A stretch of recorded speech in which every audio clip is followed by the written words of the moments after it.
All right, so in this video, I'm going to show you how to schedule a new inspection.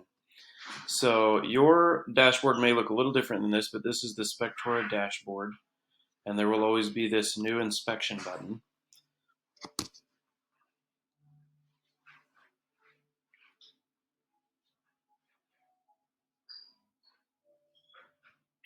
So when you click on the new inspection, the first thing that you're going to need to do is at the top, there's going to be the category to choose an inspector.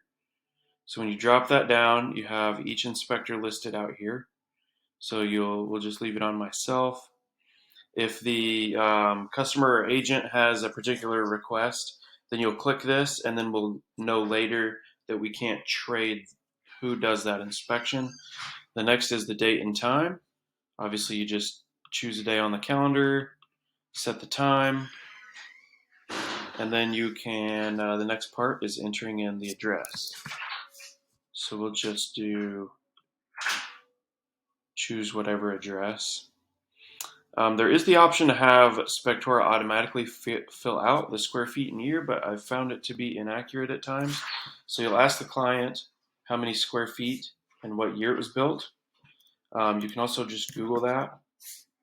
We'll put 2500 built in 1993. If you do Google it and you find that there is a discrepancy, then between what the client says, you can kind of check a couple different websites like Zillow or Realtor or different listing sites.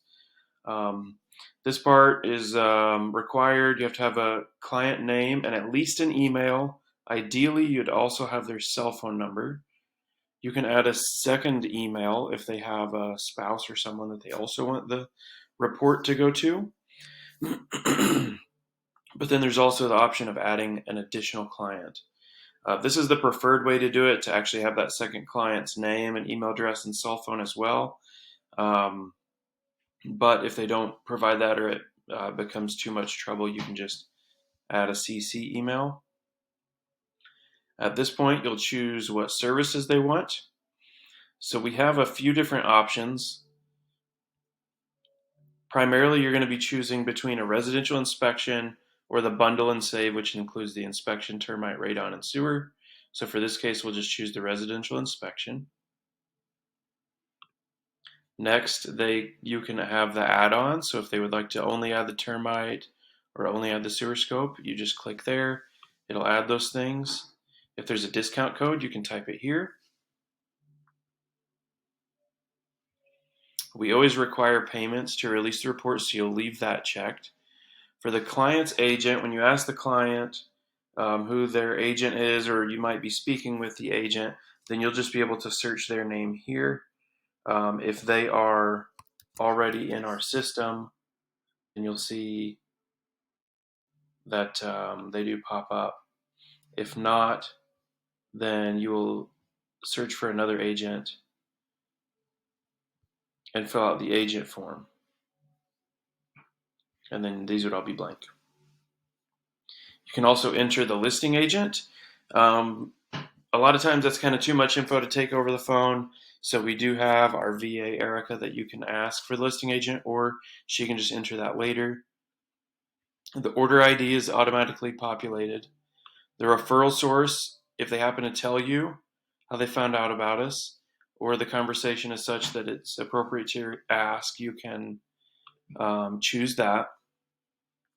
Is the property occupied? They'll be able to tell you if someone's living there. We verify if the utilities are on. Hopefully they are. The next are kind of optional items that are information for the report. So if it's a condo, they get charged a little less. If it's a multifamily, we'll go over that later. This is irrelevant. And then this is if we book it within 48 hours of it occurring. I like to check that so we can monitor that later. The integrations, we leave that checked. And then you just click Save Inspection right here. So that's kind of a quick rundown. I will have another video to kind of go into the other details of scheduling and looking at these jobs once they are within our system.